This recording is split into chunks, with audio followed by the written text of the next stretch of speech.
Welcome back, No DQ Galaxy. It's your boy, the Cleveland Colin Andrew, here with edition 344 of the No DQ review.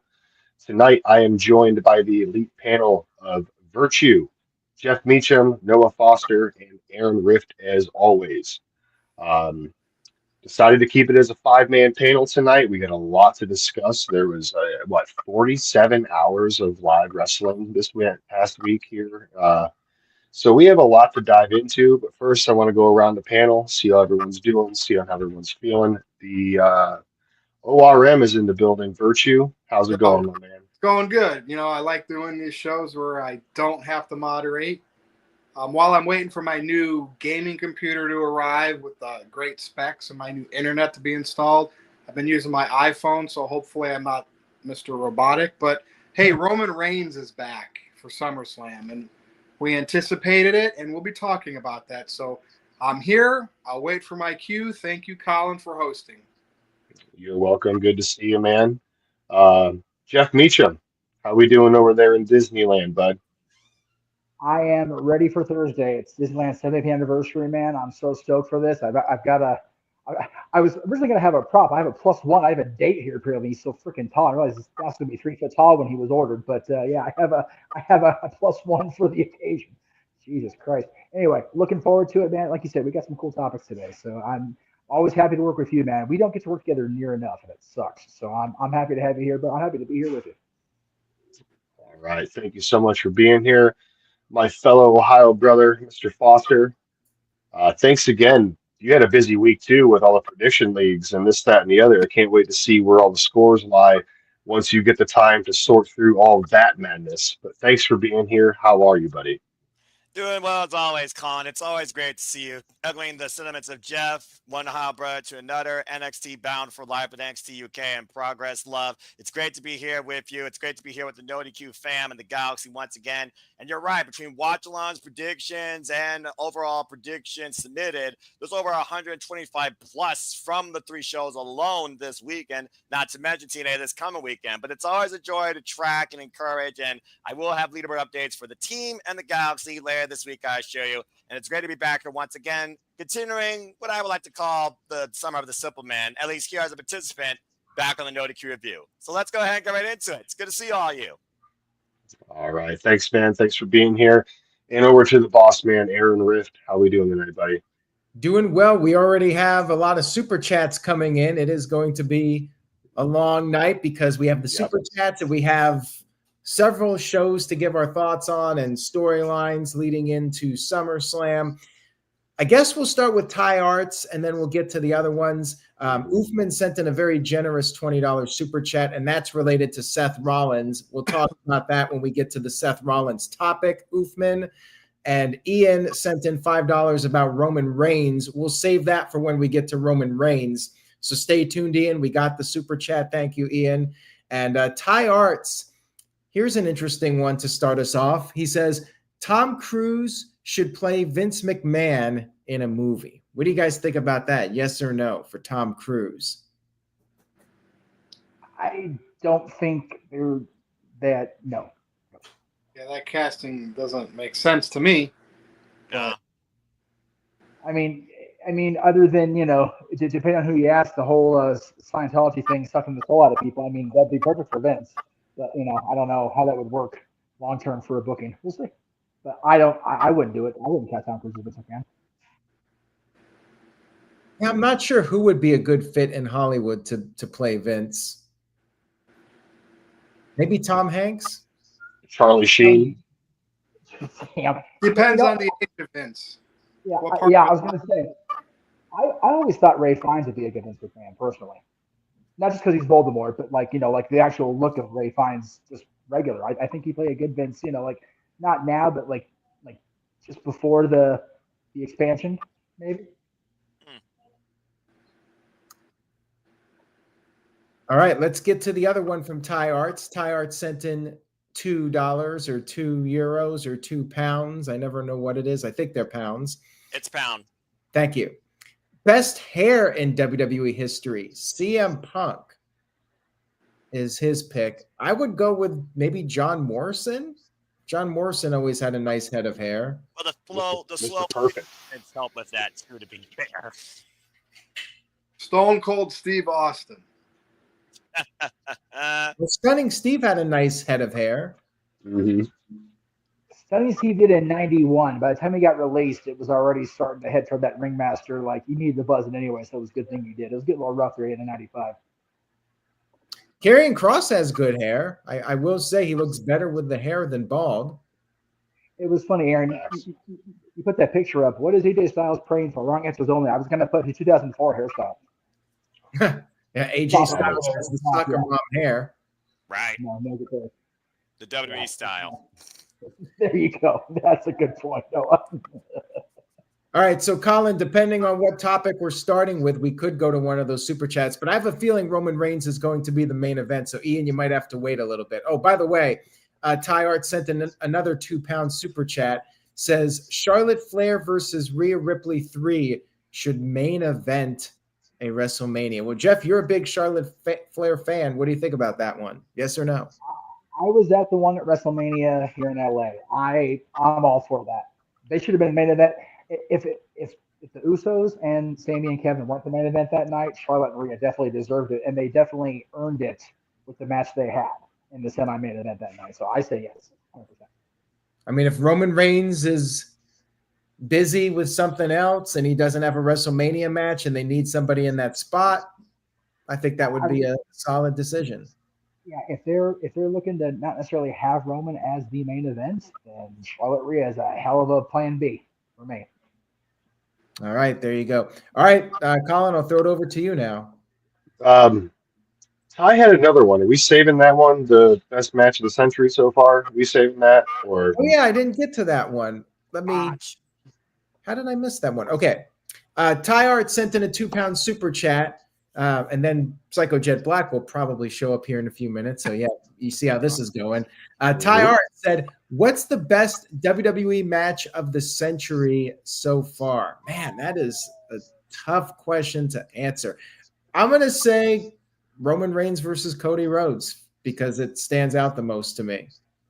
Well, it was a culmination of a story that was multiple years. Of course, multiple transitions of the bloodline and the American Nightmare from desirable, undeniable to bleeping undisputed. You don't get a greater tagline than that, in my opinion. So, yeah, I'll echo that. As far as women, I still hold Charlotte Flair and Rhea Ripley as the best women's championship match in WrestleMania history, maybe right now of all time. Got to go Edge versus Daniel Bryan versus Roman Reigns at WrestleMania a few years ago. That match was awesome, hands down, awesome. I liked last year's, Roman Cody finished his story, blah blah blah blah. But I don't know, that match meant more to me because the ending. I mean, he stacked both of them and pinned both of them at the same time. It was just a big, you know what I mean, to everything. So. Boom, easily. Well, I got one more: John Cena versus CM Punk for Money in the Bank, because that broke the site. That was a legendary match. If I had to pick one for the 21st century, it just might be that one. I was going to say the same thing. The story behind that led into a match that earned that lived up to the hype. But Roman and Cody is a close second for me. But yeah, Cena Punk was just next level, and it's still talked about with reverence today. And that was 14 years ago now. No, we're talking century, right? Yeah. And I love Roman Reigns, and the Cody matches are up there. But why is nobody talking about Shawn Michaels and Undertaker? Well, that's another one. Both of them, the first one, but that's what my brain keeps going to. Kurt Angle would say his match was Shawn Michaels. Yeah. Oh, well, no, it can't be Kurt Angle. Kurt Angle never had a 5-star match, so it can't be Kurt Angle. I'm going to go Taker, Shawn Michaels for sure. And if I had to pick one, the first one, because it was the first one. But they were both won that night. One match show. Angle Shawn at 21 was – Aaron was there for that live. That match was otherworldly, too. So good. So many good ones in this. That's the thing. It's 25 years. That's a lot to go from, like you said, Aaron. Yeah, when you look at story, I would say Cody and Rowan. If I look at the match and just the balance of the light versus dark and the history, I definitely give it to Undertaker and Shawn Michaels. Virtually, verbatim, I said before 40, Shawn Michaels and Undertaker WrestleMania 25 was not only one match show for me, it was my favorite WrestleMania match of all time. Still is to a degree. Yeah, well, my brain was like, are we only going back to a certain year? Everyone's talking about recent stuff. I was like, century, and then it was like no brainer for me. Yeah, I was maybe thinking decade at first, but he actually said century. That's what. I think I would go John Cena, CM Punk, but Undertaker and Shawn Michaels is definitely up there towards the top. Dave, is that any better out of here Yes. for everybody else? Is that better? Yes, way better. All right, we'll just go with mute and go then. All right. Oofman sent in a $5 super chat. Thank you, Oof. Says, like I said in the chat, I'm at an awards dinner. If I don't get to come back while live, see you on the weekend, Aaron. Well, see you soon, Oofman. He lives in New Jersey. I'll be visiting him pretty soon. And he did send in a super chat, but we'll touch on that when we get to the Seth Rollins topic. Colin, I'll throw it over to you now. We'll see if we can get moving with our topics. All right. So this past weekend we had AEW All In Texas, a big, long ass show. This thing took up the entire day. The pre-show started at 1 o'clock in the afternoon. That thing damn near ended at 9. Pretty decent show though. I'm not gonna lie. I may have streamed it via, the dark web, but I was working at the same time too. So, speaking of working, shout out to my boy Aaron Miller in the chat. He's one of my guys from work. He really loves wrestling. I think it's like his first time in the chat room. So, but no, decent pay-per-view. Shout out to Dustin Rhodes winning that first singles title since forever. I enjoyed it up until a certain point. The Young Bucks killed it for me, and the main event killed it for me. I am not a deathmatch wrestling fan anymore. I am not I want to see everyone bleed on every type of object in the world. Congrats to Hangman Adam Page. Finally, this Death Rider story hopefully is like damn near done because it's been drawn out way too long. Way too long. I don't know. I enjoyed a lot of it. Didn't enjoy a lot of it. Hopefully, we got to see Adam Copeland come out and told Christian Cage, go find yourself. So maybe we can get that Edge and Christian run again, which I would tune in for that. Just because it's a nostalgic tag team and we know they're great workers. The MJF winning the Casino Battle Royal and Athena, I think those are two good choices. I don't know. Again, overall pay-per-view, it's just the gore that they took at the end was just enough for it to bring it down a little bit for me. I know Virtue is not super, huge on AEW. I know he's probably caught just enough to get him by for this pay-per-view. I don't see you spending the $50 on it, man, because I'm not going to do it. I know damn sure you're not going to do it. I'm spoiled from WWE, man. I am the same way. And again, though, if I want something, I will pay for something. But you have to give me something to pay for. And this is not it right now. Still, we're still here. I don't want to seem like that guy that all I do is bitch and moan about AEW. But again, I try to give them the benefit of the doubt. But I'm going to shoot it over to Virtue to see what his thoughts are on this topic. So, in catching stuff on social media and seeing results and checking out clips, that's how I would consume my AEW. So good for Dustin Rhodes when I saw him win the TNT title. I was very surprised that, and I know Aaron, it's like Tony Storm. You picked Tony Storm to win, right? Yes. I just felt for sure they were going to have Mercedes Moné win to have all the titles, kind of like what Lance Storm had in WCW. But and there's still time. I just feel like Tony Khan's probably got so much invested in her that'll happen over time. But I like Tony Storm, and I'm not mad that she retained. MJF has a title shot, great. Athena, which is that their answer to Naomi? Well, I'm sure we'll talk about that too. But there is one thing I could care less about the Young Bucks. AEW is just not for me. 7-hour pay-per-views with long wrestling it's not about wrestling matches to me. It's about who wins or loses, and it's about a couple of moments or the feud and the characters of the match. I don't care about how they get to the finish. I know, and today there's a lot of people that talk about wrestling. It has to be a quality match. One match, and I did take the time to go find a full feed of this match because I had to see it based on their past and based on the condition of one of the participants at this stage of his life, and that was Omega and Okada. And I don't need Dave Meltzer telling me that those were the best matches of all time. These are the best two to ever work together at all time. All time. To me, back then, those matches were kind of like wow. But then I was like, this doesn't seem like wrestling. This is crazy. It's like they knew what they were gonna do. And they were like the craziest, longest, most hyped matches of all time when you talk about the wrestling community.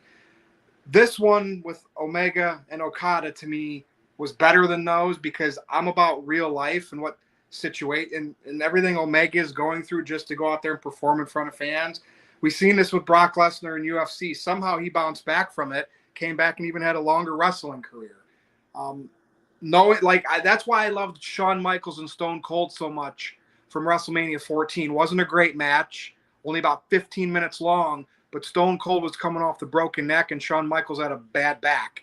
And yet they still got to where they needed to be to set up the Austin era. This is why the whole All In to me, the best, looking at it from the outside and not wanting to pay for the pay-per-view, if I did, it would be because of the Omega and Okada, because of the history they have, but the real life in it, that Omega's out there doing stuff for the fans with basically a busted up gut. And that's my takeaway. Like, to me, those two, and a shout out to MJF for hopefully getting back in the title scene, that to me was All In. I could care less about all the 12, 13 matches, how long they were, what the star ratings were, but it was the key results. And there you go. And then who else? I feel like, Hangman. I knew it. Tony Khan blew up the whole CM Punk thing. He's invested into Hangman Page, and that's his guy. And it's, meh, but that's where we're at. And speedy recovery to Adam Cole as well, if he's dealing with concussions or whatever's going on. We've seen a lot of wrestlers have to do this kind of stuff, and a lot of them have come back. So hopefully time off will do him well. Anyway, that's all I got. See, I did my homework there, Colin. Hey, you did. You did. Omega Okada with diverticulitis. That to me was incredible. Yeah. And yes, definitely. Go out there and do stuff. Yeah. And definitely much love to Adam Cole as a old school ROH fan and NXT, and I've always been a huge fan of Adam Cole, even though he's been kind of not around a whole lot lately. But again, best wishes to Adam Cole, baby, because now's the time. Be a manager, man. I know that people make fun of that scenario, but you don't have to take any headshots or bumps. Come back. Stay on camera. Stay relevant. The dude's 1 year younger than me, and I turned 37 in a couple weeks. Like, you know what I mean? Who's the guy I'm thinking of? Jeff, help me out here. The only manager the main manager in AEW. Don Callis. The Jackal, yes. Adam Cole, be a manager for a while. Past Don Callis. Be better than him. Ooh, that's a high bar. All right, I'm going to shoot over to Mr. Foster. I know he had a lot to cover with this weekend, but so what were your takes coming off of AEW All In Texas? My favorite of the year. I'm a different type of wrestling fan. I don't necessarily compare or contrast, but when it comes to AEW, I follow a lot of these talents, follow a lot of these stories. I follow a lot of the individual companies they came from, international circumstances galore, not just the WWE resets that we've seen with Copeland, MVP, etc. For me, this felt bigger and better in a singular night than the entirety of WrestleMania. That's just me as a fan. Everyone has their own opinion, their own taste, their own takes. I thought that all the results were right. I thought they had a great balance in the stories that they told. Some people complain about presentation about, there's no breathing room. They did more video packages. There was a big fight feel for their big three matches, they like to have called it. It felt like a massive stage, but it also felt like a massive point in AEW's development, a company that has been on its own emotional roller coaster with having this one plan a few years back and now trying to reset in a whole different direction. And with Heyman and Page as the guy, with MJF looming in the wings, two guys been there since day one, that is a great starting point for AEW to keep growing off of. I really enjoyed the show. I mean, Virtue basically took a lot of my points, so I'm not going to, copycat or parakeet, but I was very happy to see timeless Tony Storm, of course, beat Mercedes Moné as I expected, because Moné did not need both the mid-card and the World Championship to be validated as the best in AEW. She's doing more than enough as it is. Even with the history of Athena, which I call as a secondary after watching Rhea Ripley, Supercard of Honor. By the way, shout out to the smaller companies, by the way, ROH, HOG, GCW, Show All Wrestling, some of NXT even for that matter. It was an incredible pro wrestling weekend overall. But overall, I thoroughly enjoyed All In from top to bottom, and I loved covering it. So I honestly don't have any complaints, and I'm just looking forward to more of what's ahead. I've been following this company since day zero, when it was a fever dream, back in All In 2018. And shout out to Kenny Omega, who, again, competing at the highest of capability with diverticulitis recovery, and Adam Cole, who I met back in 2019 SummerSlam weekend. I wish nothing but the best for the former Ring of Honor world champion. But it's one of those things where a wrestler's worst enemy is themselves, and sometimes you need to say it from yourself. So I'm glad that they definitely gave him the time to speak his mind. But overall, I loved AEW All In. I look forward to seeing what happens tomorrow night. Again, you don't have to agree with me. You don't have to disagree with me. It's my own opinion. But I'm done with the polar opposite of Virtue. I keep up with AEW verbatim every week and WWE on highlights, because I also watch our other sorts of wrestling as well. TNA, NW, Noah, Marigold, you name it. But I love the pay-per-view. All right. Thank you, Noah. I know you are the Mr. Independent of our league here. I was there with you for a long time, just I fell off of it. You know what I mean? And again, I'm not saying that the pay-per-view was bad. It's just some of their match types I just am not a fan of anymore. Like I don't want to sit there and watch that. I don't want to see a dude get stabbed in the head with a fork, or you know what I mean. Like So you didn't like Abdullah the Butcher? Past era. Not really. Then versus now. Cleaver has settled as a father. People change over time, Aaron. Yeah. And yeah, I remember Abdullah the Butcher. I remember Stan Hansen. I remember freaking Keiji Muto, Great Muta.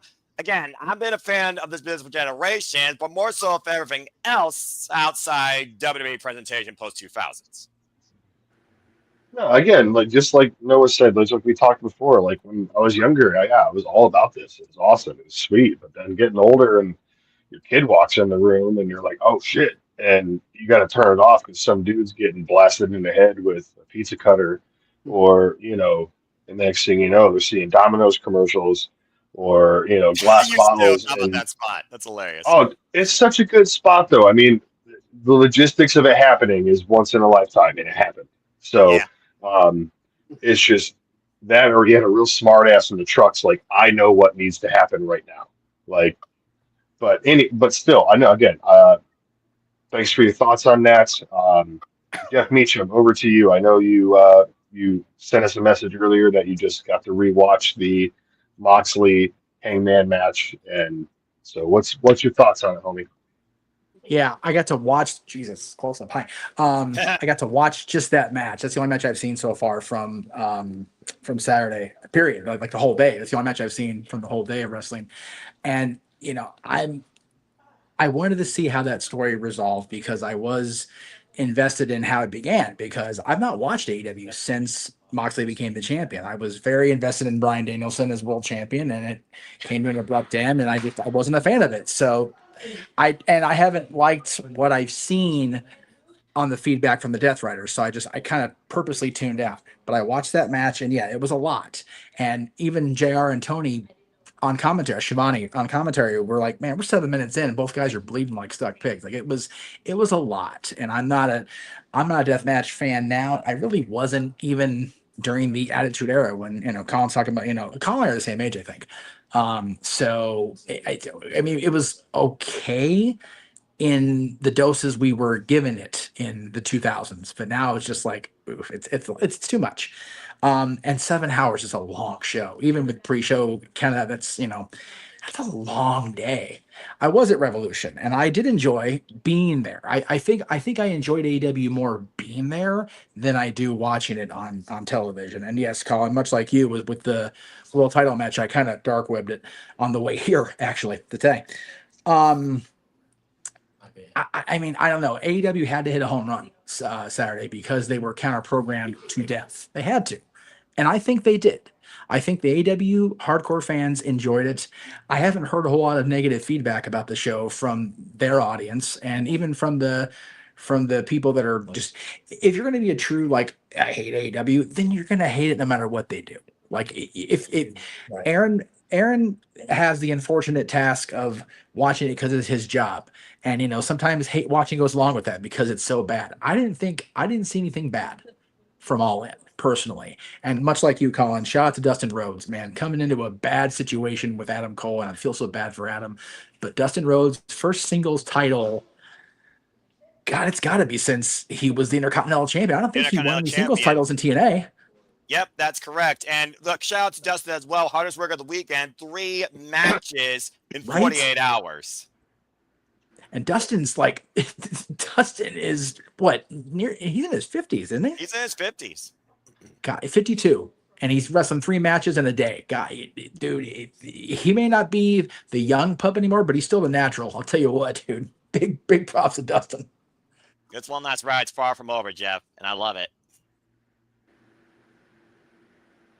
As do I, sir.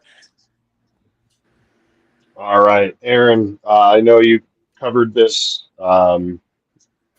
Saturday night. I know a lot of this is rehash for you, but for those who did not get to tune into that video, let's hear what you have to say on this pay-per-view. I know you were pretty high on it going into predictions. I know you had a lot to say about it last week on this show, so take it away, boss man. I will go ahead and tie in some of my thoughts with what we've been discussing with the show, and there are a few super chats in here which I will get to. First of all, Jackson Harrison sent in $5. Thank you, Jackson. Jackson says, I used to love WWE. It now feels like a shell of itself. AEW has faults, but it restored an emotion I once had for pro wrestling. Much needed alternative. I totally understand that perspective. Some people might look at WWE and think it's too overproduced. And now with the commercials and the sponsorships, some people don't like that. For some people, that is a turnoff, and they like AEW because it's a little bit more raw. It's like grunge. WWE, with all due respect to Jeff, and this isn't necessarily a negative thing, WWE is like Disney. It's very clean cut. It's very well produced and maybe a bit overproduced. AEW is like a slasher film or a horror movie. It's for a specific audience. It's a different kind of wrestling product, and it is an alternative, and I'm glad it exists. I'm happy that wrestlers have another place to work, and there are a lot of things I do enjoy about AEW.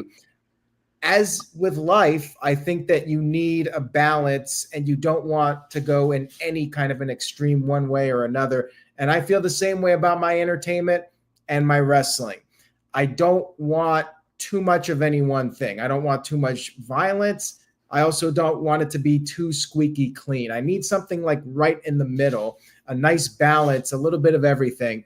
That's what I like in a wrestling product. You can have comedy, you can have a hardcore match, you can have technical wrestling. I like the balance. When you have something different and a little bit of something for everybody, I find that entertaining personally. I know everybody out there is different. They got their own opinion on it. I enjoy the balance. I think AEW delivered what you would hope if you're a fan of AEW and you buy the show expecting what they typically do. If that's what you wanted, you are not going to be disappointed with All In. So I do think it was a really good show for what they put out there on a regular basis. You know, they lived up to their typical standards. And I enjoyed the show. To me, it was worth $50. I wasn't bored with it, but it is too long. And let's just say this. There are people that would watch 24 hours of AEW. If AEW did a 24-hour pay-per-view, there are tens of thousands of fans. Yeah, probably Noah. There are tens of thousands of fans that would watch a 24-hour AEW pay-per-view, and they would be happy about it. I mean, good for them. That's not me. Like, I don't even like 2-hour movies. I honestly like to watch 45 minutes of something. That's why I like the modern era of television. I like to watch one episode. Sometimes I'll binge. Maybe I'll watch 2 episodes in a row. I'm not one of those guys that will watch 10 episodes of a television show. Or like a 90-minute movie, Aaron, like one of those shorter ones. Yeah, 90 minutes is the sweet spot for me. I don't like 3-hour movies. Like, I want to do something else. Like, I maybe it's just the way my brain is wired. I don't like to sit down for 3 hours and watch a movie. I like to watch 45 minutes, go do something else, maybe go outside or play a video game or anything. Just do something different and not sit around for hours and hours. So a 7-hour wrestling show is just too much for me. And yes, I'm counting it as 7 hours because of the buy-in. And, I don't have to watch the buy-in, but I want to make sure I see everything. Jeff, what would you like to add to this? I just want to add, I liken, I know you're not a sports person, Aaron, nor is Noah, but I liken it to the experience of going to a baseball game. Watching baseball on TV, not this week, because All-Star Game week is always fun to watch because it's a bunch of calamity and chaos, but live baseball is so much more entertaining than watching baseball on television. Baseball on television tends to drag. You go to the live event, it's an experience. You and I both went to, I've been to WrestleManias over the years. WrestleMania 2000 was an all-day thing in Anaheim, but watching that show back, even at 3 hours, was like, oh God, this is just the shits. But WrestleMania at Anaheim, with access, with the convention, with all the stuff going on, it was an experience. I've noticed that as I've gotten older, that if I'm not at the wrestling show and it drags like that, I'm going, okay, let's find something else to do. So I agree with you there.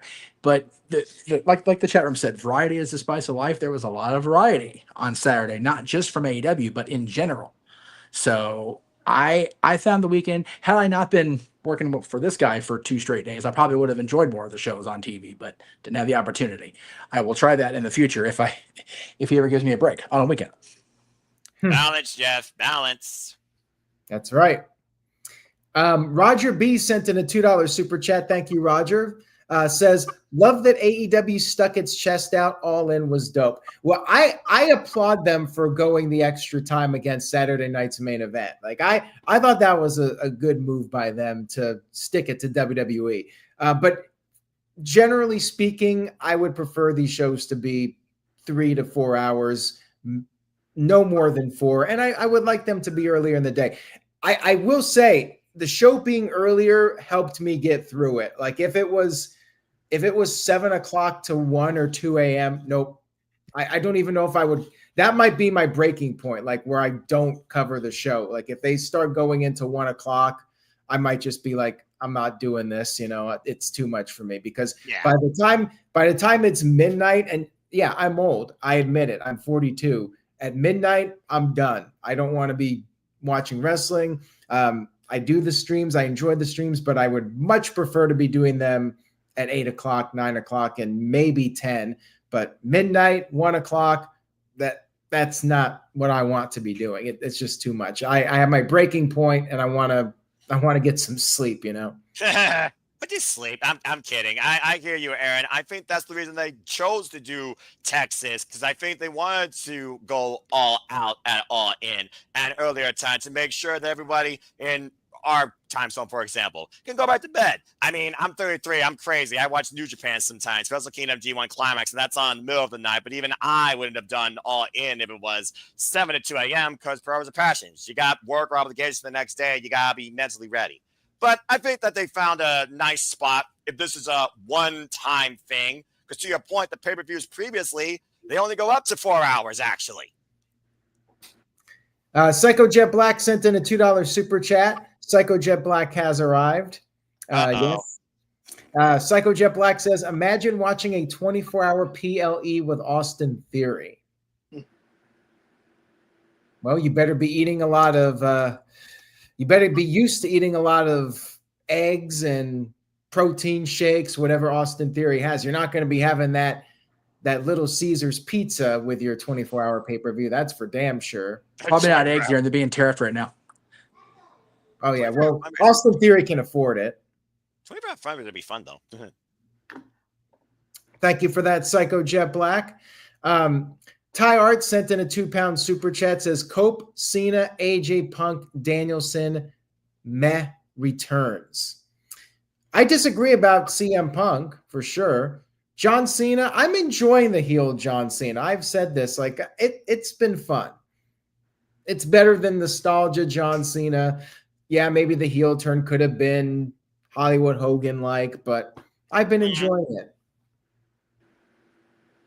Anybody want to agree or disagree with any of those takes? So they're are good. we talking Danielson's return the other night? Because that was just yeah. Okay, so yeah, but that was part of a cluster of multiple return and multiple interferences. So it's not going to be this big, it's a Bryan Danielson moment. Returning to wrestling was big for Danielson. Returning to wrestling was big for Daniel Bryan when he did it 2 years after he had to retire.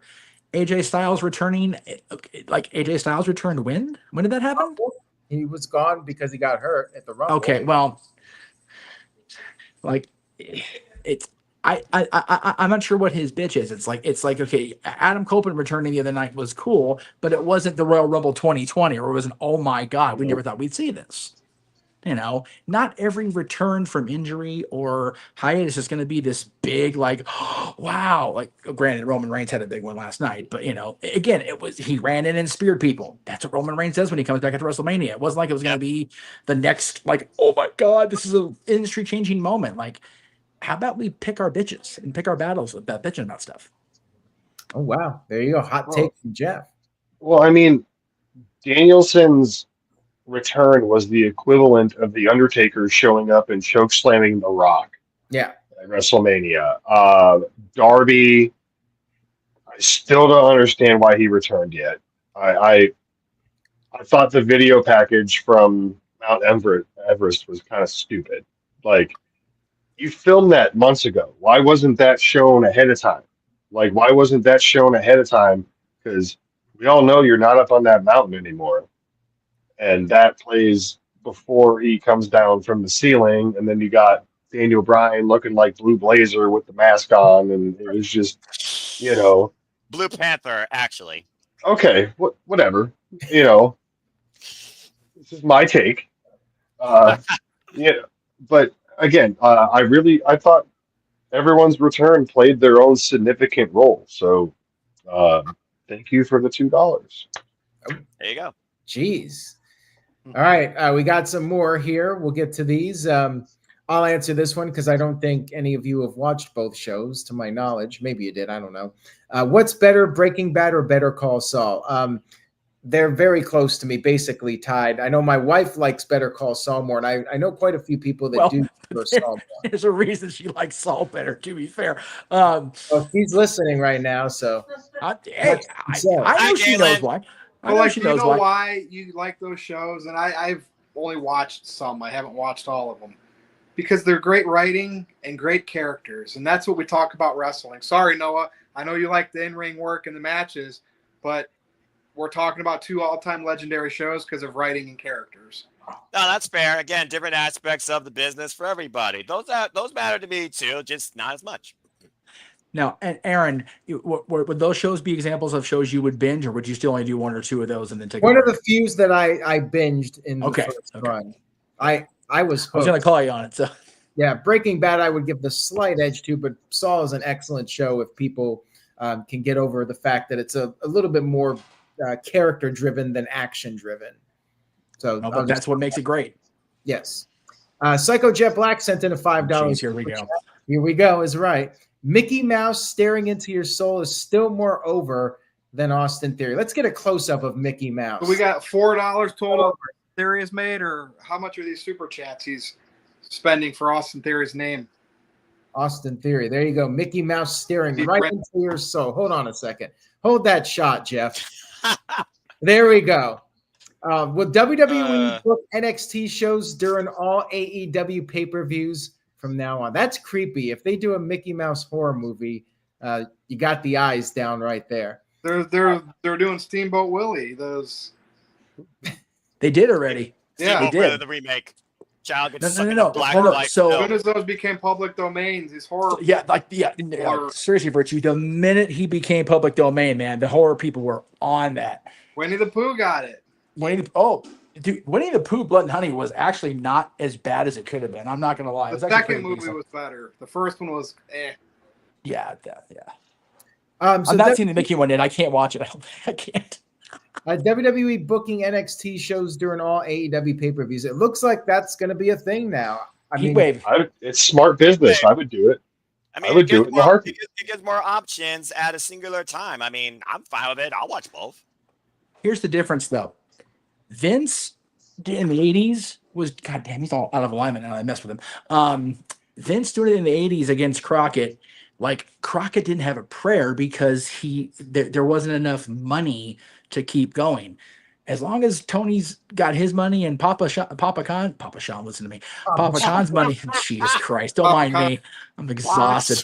As long as he's got, Papa's money, dude, Triple H and the booking and TKO is not going to make AEW disappear. It just makes for discussion like this to go the way it's going to go. Here we are. We're going to have about opening with AEW. We went 45 minutes on one topic. So there you go. To be fair, there were super chats as well. Valid. All right. Psycho Jet Black sent in a $5 super chat, says, in AEW, Hangman Page is sort of the main protagonist. Who is the main protagonist of WWE? Cody, Roman Reigns, CM Punk, Bronn Breaker? Should it be a new wrestler? I would say it's probably Cody Rhodes because he's the full-timer, but Roman Reigns, look at the pop Roman Reigns got on Raw. Like, he's definitely up there. Punk is up there. Breaker's an antagonist right now, but could be a protagonist down the line. Yeah, I mean, the crowd popped for him like crazy, and the heels fed for him like they're supposed to. It was absolutely perfectly booked, and we're going to get to that later. So, yeah, we'll get to Roman Reigns here in just a few minutes. Ty Art sent in a £2 super chat. Thank you, Ty Art. Says, Finn Balor versus Seth Rollins, who's better and why? Well, what criteria are we talking about? In-ring, promos, look? Yeah.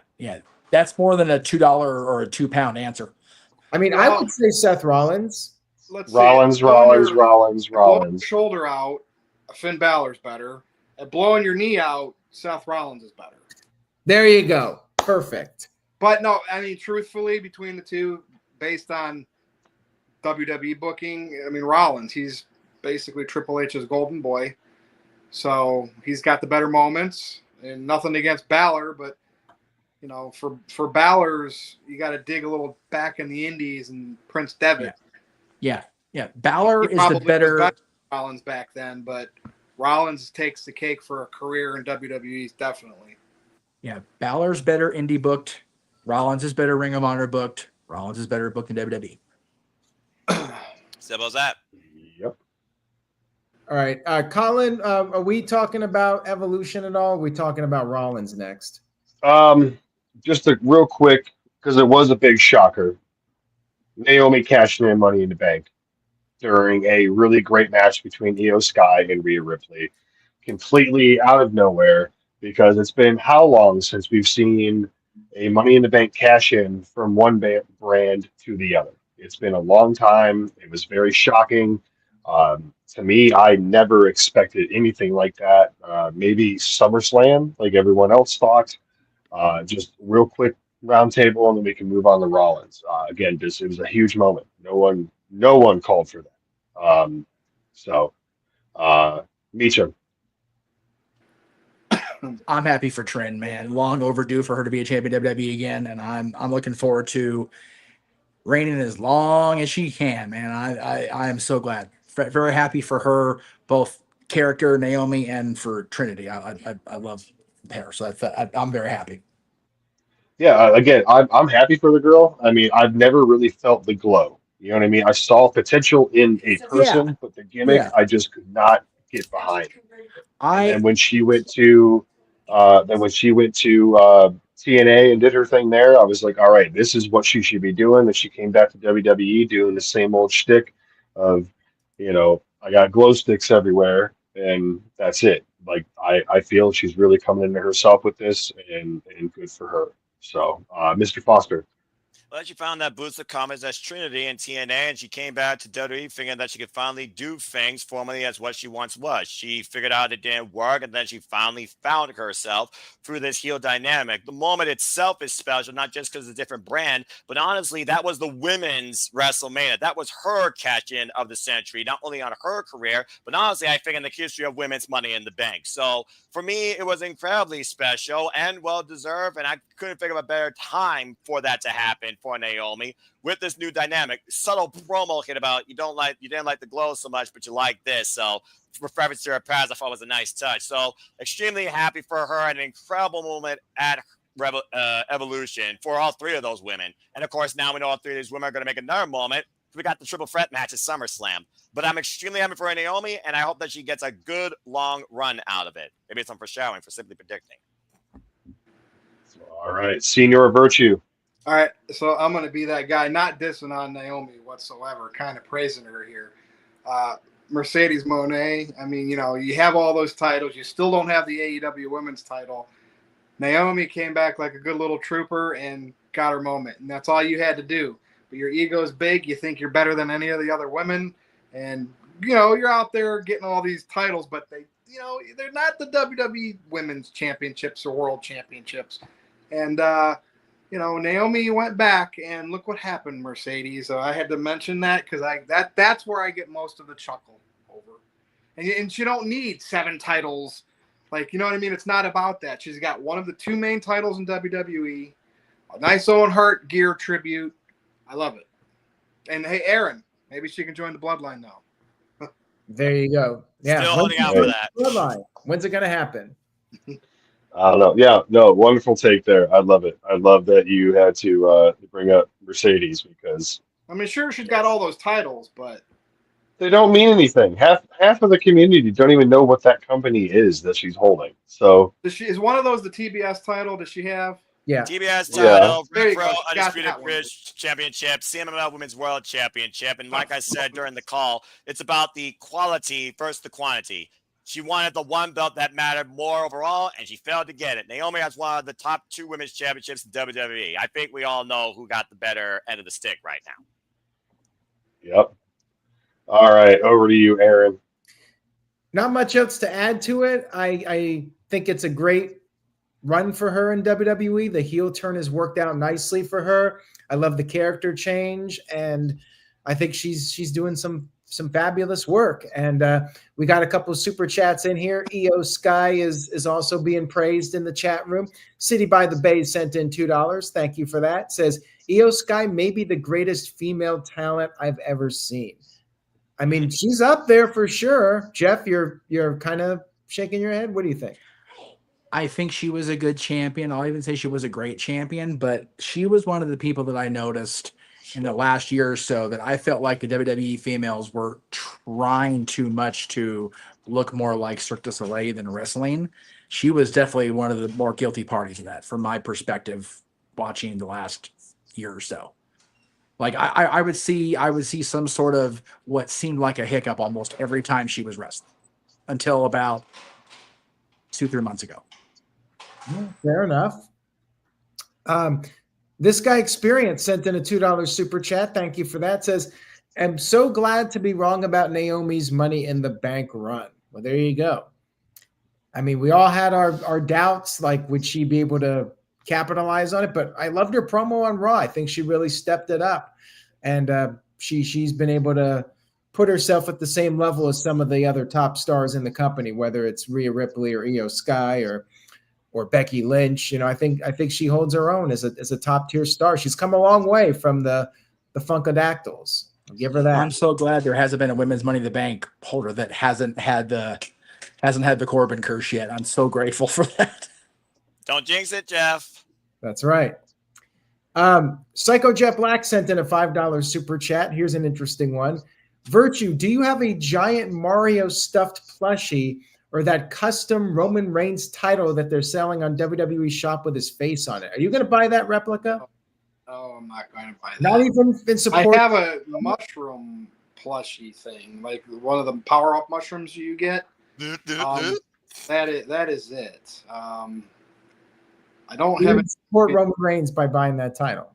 don't have any championship belts. I used to have a WCW World title, like a nice looking one, like not a real one, but like it looked real. That might still be in my garage. I don't know, but like the Hollywood Hogan, Goldberg, that type. Now it's $600. If it was say like $200, would you buy it? No, but I would accept it as a gift from somebody. All right, fair enough. I just bought a WCW United States Championship belt 2 days ago. It should be here Thursday. Oh, super stoked on that. So nice looking. I hope it looks that good in person, dude. That one's slick. Same here. Right. Same here. Cool. Can't tell last time I spent money on wrestling merch or even a commemorative novelty item or anything like that for that matter. Yeah. All right, so he was a gift. So there you go. I guess we'll tie this into Seth Rollins, Colin, and then you can spin this into whatever you want to ask everybody. So Uthman sent in a very generous $20 super chat. Thank you very much for that, Uth. Much appreciated. Uth says, don't believe in coincidences, but Seth Rollins gets injured, then his rival CM Punk is going to SummerSlam for the World Heavyweight Championship. Is Seth Rollins' injury fake? And will we see a cash-in in Jersey, or does the PLE end with two faces as champs? I say fake.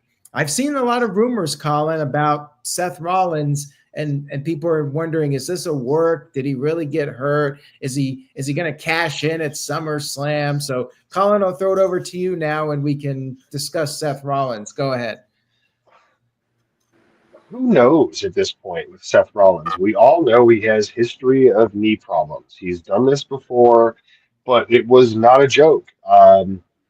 That look on his face. I mean, I know there's the acting, you know what I mean? You got to act it. But when you're hurt, man, sometimes you cannot effing hide that. And that look in his eyes was like, dude, something is wrong. I know Heyman can work and make, he could sell a freaking ketchup popsicle to a woman in white gloves. Like, he is just incredible. But I feel something was off there. I'm hoping it's just a tiny tweak. We'll take a little bit of time off. This, that, and the other. I've seen other reports that he can miss, several months. They alluded to it last night on Raw that he has 1 year to cash in, so Heyman's not super worried about it. Would it be cool for him to cash in at SummerSlam? Yeah, try to, but again, I'm tired of seeing the Money in the Bank cash in happening so close to the pay-per-view. I mean, especially we just saw Naomi. I don't want to see another one within another month. Hold on to that thing. Hold on to it for a while. If I was him, I would hang on to it till next WrestleMania and try to do the same thing I did back in 2015 when he cashed in on Roman and Brock. But if he is hurt, speedy recovery. I know that he is almost 40. Yeah. Yes. Or is 40. I know that he doesn't want to be doing this forever. He does want to get out before it's too bad because we've all seen those interviews and stuff, which I don't blame him, especially being a dad. You want to be there and have those moments with your kids and this, that, and the other. You just don't want to be the old crippled bastard that can't get up off the couch. But I think this is a legit injury, and if it comes back as a work, well, you know what I mean. But you got me, and that's why I watch it. Because you got me. I want to get got. I don't want to know everything. But yeah. But they let him finish the match though too. So if it was a legit injury, they would have just called the match, not had LA Knight hit the blunt force trauma and pin it.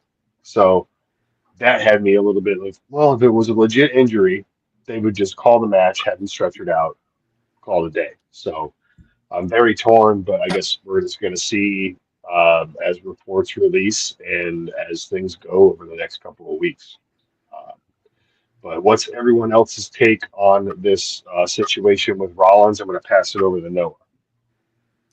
I mean, how many times have we heard everything in wrestling is a work, but also lately in WWE using social media and blurring the lines between actuality and reality has been one of its greatest marquees in the Paul Levesque era. But again, like you said, it is one of those things that we have seen before, but we saw what happened. He made all the way back to WrestleMania 33.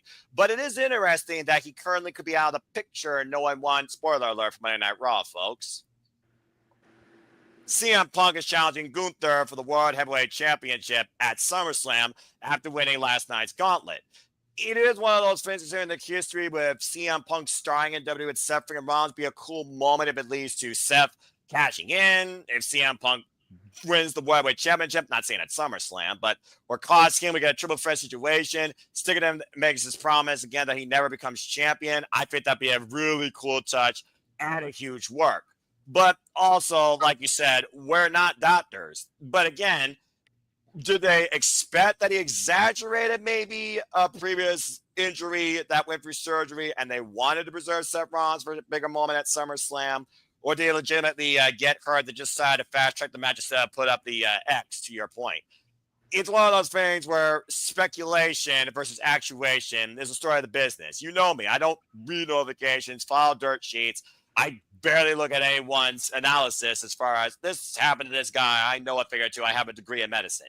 So, again, I think it all hinges on what happens. I would say go home week of SummerSlam, especially with Roman Reigns back in play. Because Roman doesn't want Bronn Breaker or Bronson Reed alongside Jay. He wants Seth freaking Rollins. And I think that he wants to run Roman versus Seth back one-on-one. So I'm curious. But again, we got, 3 weeks till SummerSlam?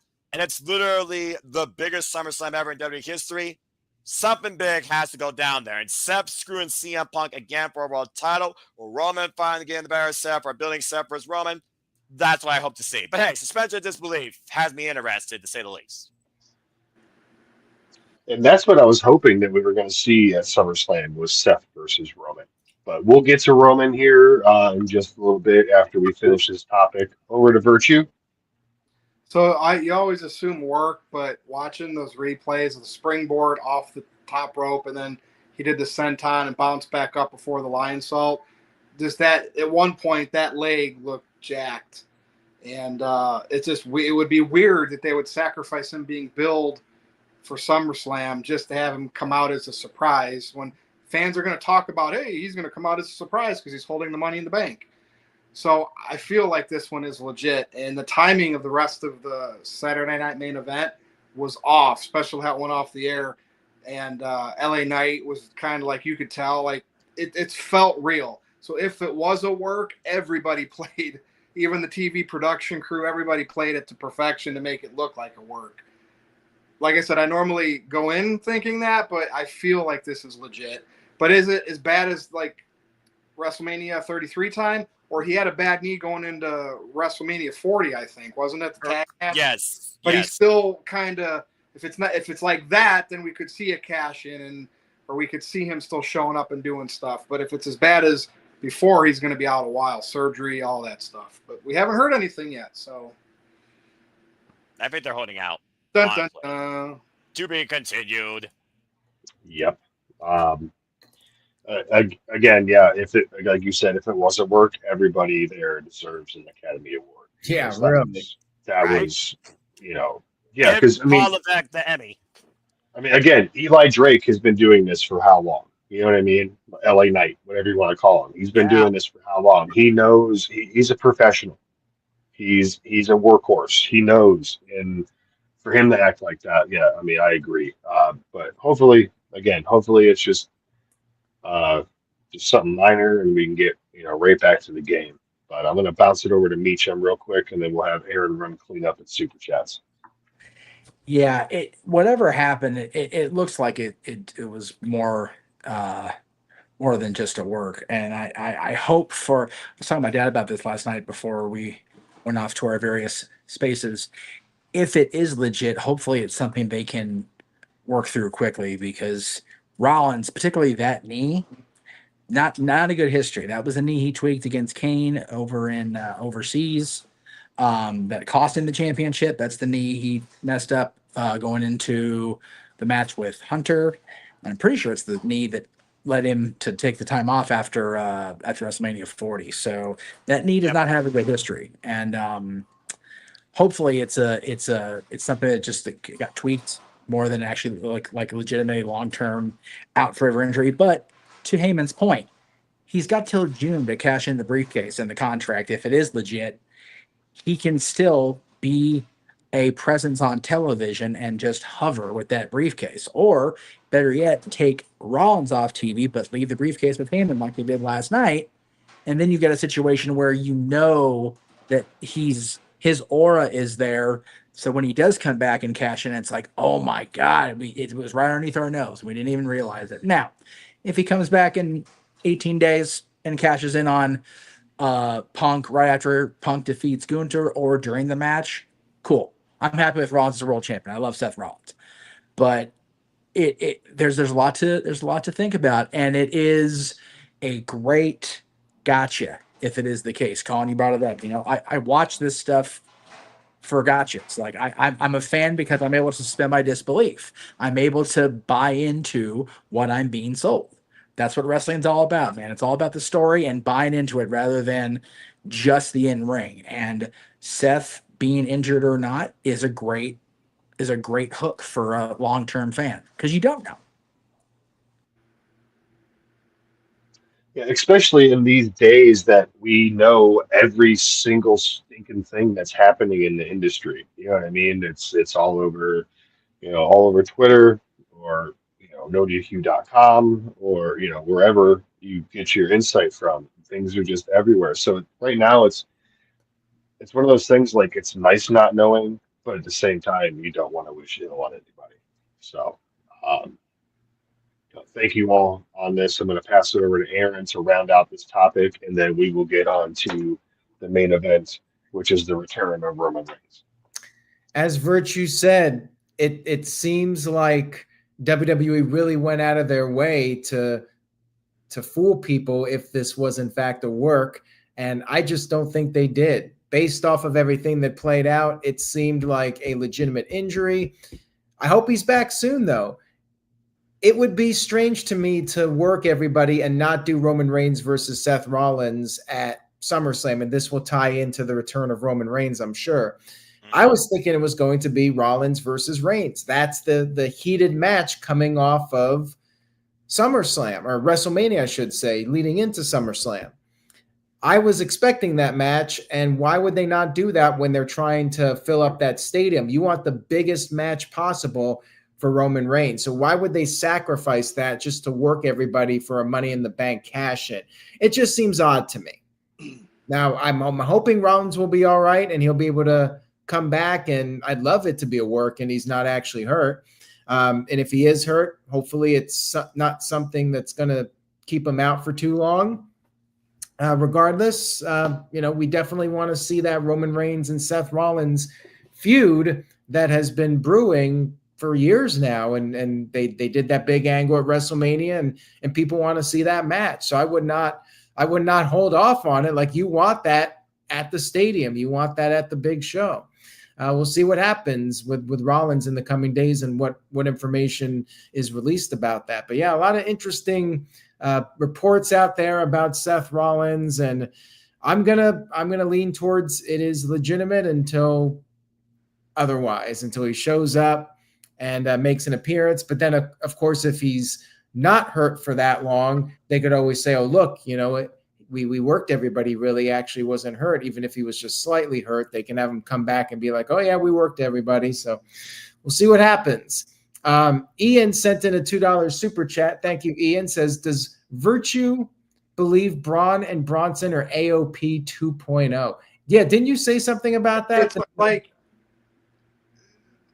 without Seth Rollins there as a group, I mean, I know Seth Rollins had AOP before, but like without this dynamic with all of them there together, now it's just like Heyman, the briefcase, and those two guys, and then, Bronn Breaker losing to CM Punk. I feel like that is the case. But, I mean, obviously they're not. Bronn Breaker's already had a singles run, Intercontinental Champion. But it's just, I don't know. It's just you take the main character away from a group for now, and it just lessens it. And, like, if Roman is going to be feuding, we're going to talk about it. Like, I'm going to save that for the Roman topic. Like, it's bizarre. So they got to figure out a way to make those guys feel important. Well, I don't even know if they necessarily need Seth Rollins at this point. I like both guys. I think they're much more above AOP ever was in WWE, but that's just my opinion on it. Colin? Yeah, they are, as much as I loved the triple threat match back in the day with the Revival and DIY and AOP back in NXT, the 2 out of 3 falls match, great. Um, but yeah, they're way above that. I'm not saying anything about Paul Ellering. He's a great manager, but you got Paul Heyman, and you have the exposure. And again, they look decent as a duo. I do agree with Virtue, though, that Seth not being there is just kind of a little bit awkward. They got to step up. Like, you know what I Well, mean? again, this faction is the faction's so new as well, too. It's only a few weeks old. Like in so I feel that you had Bronson Reed, who was released and then brought back and then released again, then brought back or something like that. And then you have Bronn Breaker, who was just an awesome force in NXT 2.0 and has been dominant on the main roster here as of late. But at the same time, they're not that pedestal yet. So without Rollins being there, it's just kind of like, all right, you got two assistant managers trying to think what they're doing while the main guy's gone. That's the best way I can do it on Great that. analogy. I agree. That's exactly what I was gonna, something to that effect. It's like you've got, okay, so the big boss is away, so how are we gonna keep the store running properly? Let the inmates run the asylum and watch it burn to the ground. Mm-hmm. Well, I don't know about inmates because the Oracle's still there directing traffic. True. I mean, you got Heyman doing his thing, but again, so we got one more super chat, and then we're going to move on to Roman. Yeah, and we got Ian's also. Oh, we got a couple. People. Oh, okay. So Psycho Jet Black sent in $5 and says, "What if Paul Heyman brings in another person to screw over CM Punk at SummerSlam since Rollins might not be there? Maybe Oba Femi or someone from NXT. Do we need another guy?" I got this question on Monday night during my stream. Colin? If it's anybody, bring in Ethan Page. Ethan Page is your guy? Bring in Ethan Page. Yep. I was going to say that. Yes. Or Ricky Saints. No, he's too hot as a babyface. He's too hot as a babyface. Yep. Keep him babyface. He's Cody's buddy. Nope, don't do it. Yep, that's right. Yeah, Page can come up, and then Saints can come in and counter him later as the babyface to counter Page. Yeah. And then you're building your War Games team basically right there. Yeah, there you go. See, it just writes itself. All right, so yeah, they could take a negative and turn it into a positive. Bring in somebody to be part of the storyline now, with Rollins being gone. Add some more meat to the group. All right, so now we'll get to Roman Reigns here. Ian sent in a $5 super chat, says, "Hot take here, but Roman Reigns not being in the main event of SummerSlam sucks." I'm sure you don't know that. Just it's because not fishy yet. It's not fishy yet. Gunther's gotten screwed before being the champion, not being in the last match. Well, Virtue, let's put it this way. All right, Colin, we're going to go over to you now so you can introduce the topic and everything, but you could bring up like the SummerSlam match for Roman Reigns, and do we think that has the potential of being the main event? You could tie that all in. Go ahead. All right, so last night, end of the gauntlet match, you see Braun and Bronson beating down Jey Uso and CM Punk, and next thing you know, we hear that. And it's the return of the OTC one, Roman Reigns, and he comes down and dog walks everybody's ass. That way he did that double leg to Bronn Breaker, threw him around like a little kid, stands up, picks up Reed's big ass like it is nothing, hits him with a Samoan drop, and just wrecks shop, helps Jay up, still is very standoffish with CM Punk, but is here just barking orders, talking that smack to Paul Heyman, and Paul Heyman is crapping bricks, even though he's got his two boys on his side. We all know where this was going. It was supposed to be Seth versus Roman at SummerSlam. That is a marquee match that needs to happen, especially in a 2-night first ever SummerSlam. You need those big attractions, and who bigger than the OTC one or Roman Reigns? I'm very excited to see where this goes. He is back. He is here for it, and I don't know where to put him on the card if it's not with Seth Rollins. Him not being in the main event match doesn't hurt me too much because I'm one of those guys who still believes that a championship should be the main event match. If you have a championship for a reason, you have a champion for a reason. They should be the main event match. He could be again. If you put Rollins and Roman as an opener, I wouldn't want to go next. I wouldn't want to go third. But again, to me, being a champion should always give you that main event spot. He is still the biggest name in the company. That reaction last night was just ridiculous. That was a awesome pop. That is a pop that is needed for a long time. And it's cool to see that he came back on Raw because the last time wasn't he SmackDown guy? You know, he was always on SmackDown for forever. Yep. So what is everyone's thoughts, first of all, on his comeback, and where do we think he's going to be on the SummerSlam card if Seth Rollins is actually hurt? And I will start with the biggest Roman fan of them all, my boy Virtue. So what's the last, since he's been the tribal chief, head of the table for PLE? I know he's not main evented like Raw before and other shows, but has he not main evented on a PLE since he's been the tribal chief? I don't think so. If he has, it's only been once. I mean, it hasn't been often. And WrestleMania, he basically was the main event. There was no title or anything on the line to get Punk his main event. So they got to figure something out. Who knows what was supposed to happen? Who knows if Rollins was supposed to cash in, be the champion, Roman challenged him, or it was just Roman and Seth one-on-one. We don't know. And maybe if this is work, maybe Rollins comes back and attacks Reigns and they still have their match. But like, assuming Rollins is hurt, I don't want to see Reigns versus Bronn Breaker one-on-one. Not against Bronn Breaker, but he just lost in a gauntlet match. He lost to CM Punk.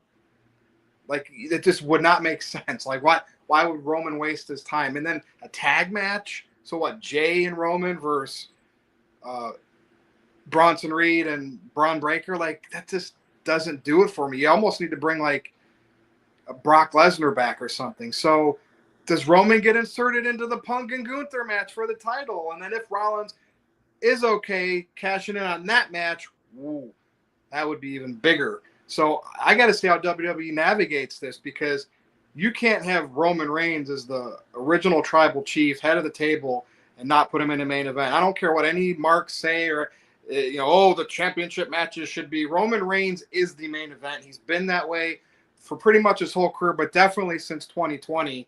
And he's back. He's getting that pop. People love him. You put him in the main event. And, of course, Cena and Cody are closing the whole show. So WWE's got to get creative with this, because I could just be like, blah, if they put him like against Bronn Breaker and it's an opening match. So they got to figure something out, and that kind of makes me intrigued for Raw next week. Now, Virtue. So yeah, if Bronn Breaker and Roman Reigns is the match, is that worthy of being the night one main event?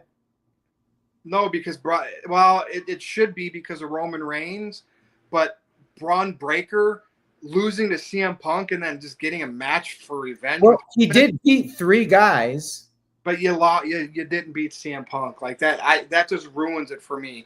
If Roman is coming in to face somebody, and then if they're lazy, they could have him get a bunch of heat back and have Roman get tsunami'd and Bronn Breaker spear him next week, and that'll be silly, because like at this point Roman should see any of that coming. So you need something above that. You need Rollins lurking, like not hurt and doing something to Reigns, or somebody like not Brock Lesnar, but like somebody like that to really turn heads. They just, again, if Rollins is legit hurt, they're scrambling right now. But like, let's not just because he lost to Cody Rhodes and he hasn't been the champion, and the match with The Rock has never happened. Roman Reigns is still the top of the food chain. His pace says that. His schedule says that. The reaction last night on Raw says that. And it carried over throughout the whole time he was out there. It wasn't just a pop, he's back. It was a roar, everything he did. He controlled that crowd with the palm of his hand. And I'm sure the ticket prices these days, they're in Alabama, so they're probably like, we better get something tonight. And they got it. And so they definitely reacted. But let's see how they navigate this. But Roman Reigns needs 2 nights of SummerSlam in a huge stadium like that. I've been in that stadium for WrestleMania 35, I think. Like, seriously, Reigns has to be a closer for night 1 at least. All right, now you mentioned The Rock, and I'm thinking you're not liking this idea. What about if SummerSlam? This is from Psycho Jet Black. He sent in $5. He said Roman Reigns just walks out in front of the crowd and announces he's challenging The Rock at WrestleMania 42, forcing him to show up. What do you think about that? Well, so Roman Reigns is just going to have a promo at SummerSlam, not a match. I mean, people want to see him wrestle. And like I said, they got to get creative with this. And Heyman's going to do – here's probably what they're going to do. They're probably going to try to get Bronson Reed and Bronn Breaker to beat the crap out of Roman next week to get all that heat, and then have Bronn Breaker be the one that spears him 5 times, and then it's going to turn into that match. But I don't know. It doesn't feel main event to me. Like, the last time I was underwhelmed with anything Roman Reigns, not to his fault, it's when he was going to have to wrestle Goldberg at WrestleMania. And luckily, Roman went home during the pandemic, and the rest is history when he came back. So I'm hoping that anxiety about being underwhelmed, it turns into something great. What, I don't know.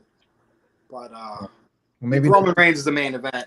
And if he's not, like, it's like Triple H, you kind of been dropping the ball with Roman Reigns since you've taken over for Vince McMahon. Just saying. Yeah, but they might be doing a tag match too. They might throw Jey Uso in there, making a tag. Exactly, which I don't like. Like, so they give him heat next week to create the match. It'll literally feel rushed. Like, I at this point, if Roman came back this close to SummerSlam and doesn't get a title match or at least a meaningful main event, it's just going to feel rushed because for whatever reason Rollins got hurt or it changed plans, and it'll kind of be disappointing, and of course, the fans that like to see that up-and-comer guy become a future star, Bronn Breaker in Roman's going to be great. It's really going to test Bronn Breaker if he's ready for the next level. I'd be all for that if Bronn was booked accordingly, but, like, he's been a lackey to Seth Rollins, really. I mean, that's what he's been. If he was the leader of the group, I would buy into Roman and Bronn Breaker right now. And maybe this injury that's how they're going to try to portray it the next few weeks. We'll see. That's all I got to say. Roman is the main event. And if he doesn't get it, I'm going to be underwhelmed. So I'm going to touch on something real quick. So you said, what if Roman gets his way into this match with Punk and Gunther? Yeah. I mean, it's a main event. Okay. It is a main event, but hear me out. What if this whole deal with Rollins is a ploy, and this is where he cashes in? Well, yeah. And just Roman is put into that triple threat. I think I said that when I was talking. Yeah, no, you did, and I'm touching on this. If they're going to put that strap onto Rollins, and he's already vowed that Punk is never going to win a championship match, does he pin Roman like he did the last time he cashed in again, or does he pin Punk? If he cashes in, but it would create that dynamic of, dude, you could screw Roman and Punk. Yeah, no, exactly. Yeah. But what's the bigger FU? What's the bigger FU? Pinning Roman again during a main event cash in, making it another multi-man match, even though it already is. That's a coin flip for them. I mean, probably Punk, because that's the most recent thing. Like, he wants to really keep him from winning the title, so that probably would trump keeping it from Roman right now. Okay. Yeah, I'd say pin the champ. I would say pin Roman just to piss off Punk more by having Punk lose, but not actually taking the fall. That would further Punk and Rollins, and then we can get back to Rollins and Roman further down the line and just make us wait for that. Just continue this triangle. Exactly. Dude, if somehow Roman got in there and they made it a triple threat, and I know there's already a women's triple threat, dude, Roman Reigns, Gunther, who I've been high on lately, and Punk I've always liked. 3 guys for that See, that's secret to success right there. And you hold that little, is Rollins hurt? Is he not? Potential cash in. SummerSlam all of a sudden becomes even more intriguing. And then Cody's seen it the other night. That's what I want. That's why I'm saying he has the main event. Do it. I don't care how you do it. Make Roman look greedy. I don't care. Awesome. I love this Go to discussion somebody else. we just had. I know. I'm just saying I love this discussion we just all had, but I'm going to move on to Mr. Foster. Thank you, Virtue. Yep. It basically goes back to what Virtue said, what I kind of echoed earlier. Do you want to see Roman Reigns in the tag match that opens the show, or do you want to see him in the main event where it matters the most? Again, if you can't do Seth Rollins and Roman Reigns, I think you hit the nail on the head. Gunther, Roman, Punk, especially the animosity that Punk and Roman, I'm sure, still have towards each other, because I don't know whether or not their hatred towards Paul Heyman is worse than the envy, because at the end of the day, CM Punk was the one that instigated on Roman Reigns and Paul Heyman that caused this file in the first place, as far as we know. We don't know how far Seth and Paul had this big WrestleMania conspiracy plan ahead of that "Now You Owe Me a Favor" segment. So at this point, the top four in WWE and on Raw, it's Punk, it's Gunther, it's Seth, it's Roman. If this does not give us Roman versus Seth, then I say that Punk and Roman promo battle, Paul Heyman instigator, Gunther, I'm the talking point here, I'm the champion. Somebody get inserted, build that triple threat. No Seth Rollins cash in is looming and present. It's one of those things, though, again, also we're only 3 weeks away. We've been kind of calling for the Roman Reigns return a little while now before last night. Kind of makes me curious why they waited this late to put Roman back in the talk of the conversation so close to SummerSlam. But honestly, if they're not doing Roman somehow involved in the World Championship picture, I could see them just doing a Roman promo segment, because let's not forget Elimination Chamber ended with a promo segment with a Samoan, The Rock, the final boss, all over Cody Rhodes. You're going to sell your soul to me. With the right setup and the right sort of dynamic and the right pissed off OTC, there could be an interesting closing segment with Roman Reigns, even after a championship match. That could reflect on night 2 or the fall season. It's not only SummerSlam that needs to be big. You got to buy something into even the casual fan base for WWE's fall season. And right now, we have no idea what's ahead after SummerSlam. But bottom line, Roman championship, it has to be somehow connected like that as far as this equation goes, if they're not doing Roman versus Seth. Dude, 2-night SummerSlam in that stadium. Seriously. Right? Got to do something big. They got to do something big. All right, Mr. Meacham.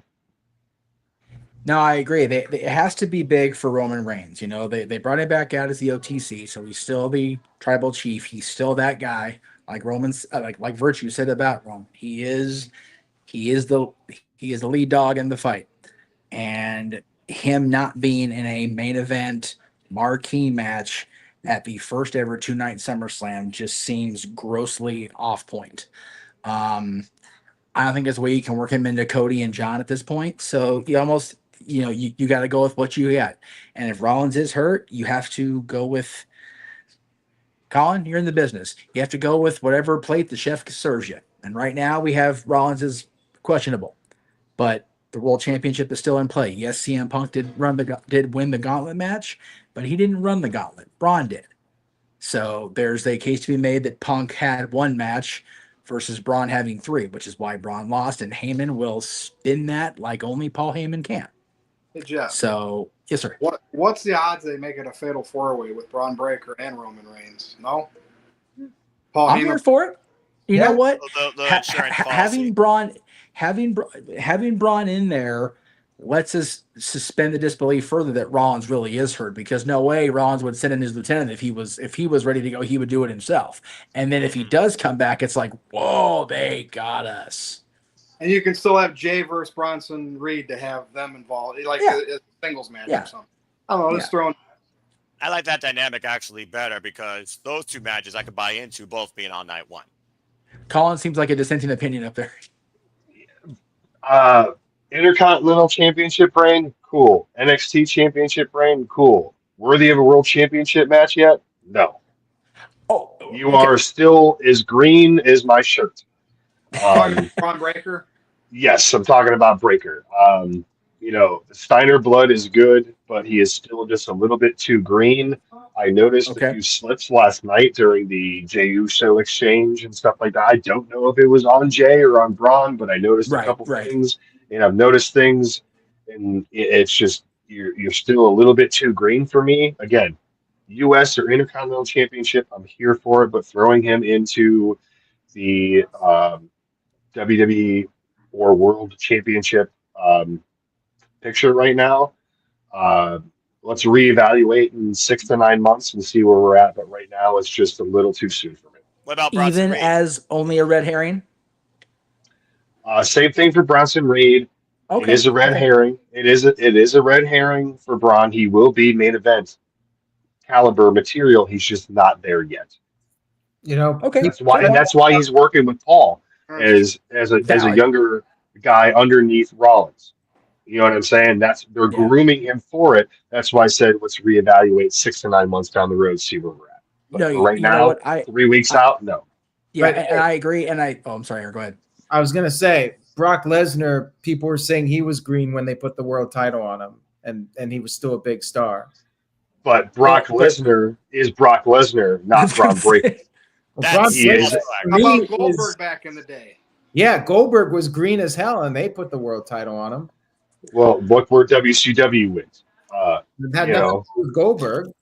Hey, I'm just trying to make Roman into the main event where Triple H could see, oh, yeah, that'll be good for Heyman, for Bronn Breaker. Roman gets in there. Sucks for Gunther, but I don't know. We'll see. You make a valid point, though, Colin. Braun being with Heyman now, imagine if they would have put early – I mean, when Rick Steiner first debuted back in my day, they put him with Mike Rotunda. They put him with Kevin Sullivan to mold this clay into what Rick Steiner would become. But Rick never really became a single star. And when they brought Scotty in, it's like, okay, well, this shit works. Scotty was one that became the big star, but it took – God, they were a team for almost 8 years consistently before Scotty turned. And even then, Scotty didn't really get that big push until 2 years after he turned. So having Braun be molded now is a genius thing to do, whether it's Paul Heyman, making that call, or Paul Levesque, putting his sense in on that, whatever it is. I agree. I just think he'd be cool as a red herring, but you make a valid counter to what I said. So it's kind of similar to what they did at Battleground during the authority era, I believe, with Kane protecting Randy Orton and the championship against John Cena and Roman Reigns at that time. You almost could build a similar dynamic here. Yes, but at the same time, when Kane did turn, when he was protecting Rollins as the champion before Rollins got hurt, that was a great moment because we finally got to see Kane come back out of being just this corporate puppet. And yeah, Kane at that point wasn't going to be the main event guy. No. Bronn Breaker sticks with Heyman, sticks with Rollins. If Rollins isn't hurt right now and you do this dynamic on television, then we can see that that dynamic where Braun, he thinks he's ready. And Paul Heyman's no, not yet. And finally he'll just go, you know what, you big bald bastard, and then just he spears Heyman or spears Rollins and goes, no, I am ready now. But like Colin said, that's 6 to 9 months down the line. Yeah, but exactly. They're teasing going back to if a fatal 4-way happened, what better way to protect a green younger guy than put him in a fatal 4 with all those experienced people and protect him, right? Because you know how fatal 4-ways go. People are down, resting, and Braun can just worry about his spots. Just saying, we'll see what happens. Connecting the pieces. Plus, he does own a victory over Gunther. The best part is we're a day removed from this scenario starting to unfold. We have no idea what's going to happen between now and Monday night, which is the great part about being wrestling fans. We don't know what's going to happen, and we're theorizing the hell out of this. We don't know what's going to happen next time. Yeah. See, I disagree with this wholeheartedly, Tito. And I know Tito's been a fan a long time and been doing this a long time too, but I have been more intrigued by the Rollins stable dynamic than I have pretty much anything else on Raw, honestly. Outside Lyra, I agree. I'm kind of over the Lyra thing at this point. Like they're fun to watch, but I'm kind of over it with the whole back and forth between her and Bayley. Yeah, I'd get away from Becky and Bayley. I was hoping she'd be towards the world top page, but different conversation another day. Mm-hmm. All right. Thank you, gentlemen, so much for your intake on that. I'm going to pass it over to Aaron to wrap up and hit the last few super chats. But real quick, shout out to Tito in the chat. Much love, my friend. And thanks for being here. Yep. We love Mr. Tito, even if he stirs the pot a lot and trolls people on social media, And puts he does out columns and gets all the WWE fans and AEW fans riled up, and people call him an AEW mark, even though he doesn't watch AEW. You know, Oh, good grief. Yeah, people on Twitter were not happy with Mr. Tito's latest column. But anyways, let's get to the topic at hand here, which is Roman Reigns. And City by the Bay sent in $2. Thank you for that. It says, is Roman Reigns better off as a heel or babyface? I mean, listen to that crowd reaction on Raw. I think that answers your question right there. Roman Reigns is what they always wanted him to be. The heel allowed him to be the proper babyface. Yep. Being heel, how he was with the bloodline, allowed him to be in this current babyface role. And that's what Vince McMahon should have done. I mean, I know he was a heel with the Shield, but that was different. So, yeah, it has worked. But even as a heel, listen to his ovations. They were there. They were there, man. So it doesn't matter where you put him. Yeah, he's a tweener. Yeah, and as Ian says, Roman Reigns is the main event god. Yeah. You asked us that question prior to the pandemic. Billions of views across all social media platforms. Dude, you're telling me that they're not going to work this guy into a main event in a stadium? I mean, that would be insane. Like, think about it. The metrics say he's got to be in the main event at SummerSlam. Obviously, night one. I'll give Cody and Cena night two. Yeah. Yeah, I mean, I'm not sure where he fits in. I feel like it's going to be either the singles match with Bronn Breaker or the tag team match. Will they put it in the main event spot? That would be a huge test for Bronn Breaker. But my take on Bronn Breaker is I say pull the trigger on him when he's hot, and he's hot right now. And what if he beats Roman Reigns at SummerSlam in the main event of night one? Would you guys be objecting that? How would you feel about that? Because Roman has that Street Fighter movie in August, and I feel like he's going to be gone for a few weeks. So they could pull the trigger on Bronn Breaker, have him beat Roman Reigns at SummerSlam, and elevate Bronn Breaker to the next level. Jeff? I meant to ask you this, Virtue, when it was still my turn. I apologize for cutting back in here. And if they keep Roman in a one-on-one match, Virtue, and it's still only Gunther Punk for one title and Cody and John for the other, do you still have the world titles be the main events and have Roman open tonight? Well, because I'm not. To me, Roman should be in the main event no matter what he's in, but I wouldn't put him in the main event over a Punk title match with Bronn Breaker being his opponent, who is right now a lackey to Seth Rollins. I mean, that's just how it is. Now, I know Heyman's trying to get him over as that guy, right? Maybe that's why this Rollins injury is either coincidence or it's legit and they have no choice. But, you know, he ran the gauntlet, but he lost. You got to close. You got to close in wrestling. You got to be booked to go over. See, I don't see it that way because, Gunther lost the 2023 Royal Rumble, but he lasted the whole thing. And if anything, Cody kind of looked weak because he came in at the end and beat the guy who was in the match the whole time. CM Punk beat the guy that was in the whole time. CM Punk was the freshman. That's where I'm at. Yeah, we got a Money in the Bank that cashes in when people were vulnerable and they don't do anything to really win it. I mean, they won their Money in the Bank match, but Aaron, it's all about getting the title, and I don't care how you get it. See, that's where wrestling fans think everything has got to be clean, long matches, and you got to do that. To me, it's just get booked. Just get booked to get the title to go over. That's fine with me. You'll work the crowd with your promos and your ability after that. You know, just when we'll see. Again, I'm not saying I like Bronn Breaker, but I feel like they should have pushed him harder. And maybe these next 3 weeks they're going to do that, but it's going to feel rushed, which I won't be a fan. Not even Had 3. they already been doing it with Braun, and they would have protected him last night where he didn't eat a fall, I would maybe be more, let's do this thing. So you're right. I remember way back, probably 50, 100 episodes ago on the review. I mean, Bronn Breaker was probably still coming up through NXT. I said that Roman should put him over to elevate him to that next level. So I don't know. I just don't remember what review it was on. I've been, I'm fine. Rushed because of the Rollins injury, but I say take a negative and turn it into a positive and capitalize on Bronn Breaker's momentum right now. And, you got all the fans barking and reacting to him. I love the trash talking he was doing. I think he's really stepped it up. I know the comments about him being green and whatnot, but I'm loving Bronn Breaker. I think he's got all the tools to be a top guy. But I'm willing to go if they do make that match one-on-one. I will always pick Roman Reigns. If he's in a multiple-person match, I don't think he's going to win the match. If he's in a one-on-one match, I think Roman's winning the match. For predictions league purposes, I would always bet Roman Reigns. I'm not betting against him. I mean, who's beat Roman the last couple of years? Cody? That's it. Did Jay pin him in a match? In a tag match. Solo tag match. Yep. It's been pretty much Cody or Bloodline family members, right? Only people that have beat him. Yeah. And then Corbin before them. Yeah. Which before Tribal Chief, though. Okay, I'm done. Yeah. Now, Jason, I did not miss your super chat. I just didn't want to cut in and go off topic. We were finishing up all the Roman Reigns stuff before I get to the other super chat. So let me get to that now. So we're going back to AEW here real quick. Death Riders suck. John Moxley is great. What's next for John Moxley? That is a great question because I don't know. I feel like the Death Riders will continue. I hate to say it, but they've got a match on Dynamite, Aaron. Yeah. It's the three of them against Hobbs and Mark Briscoe and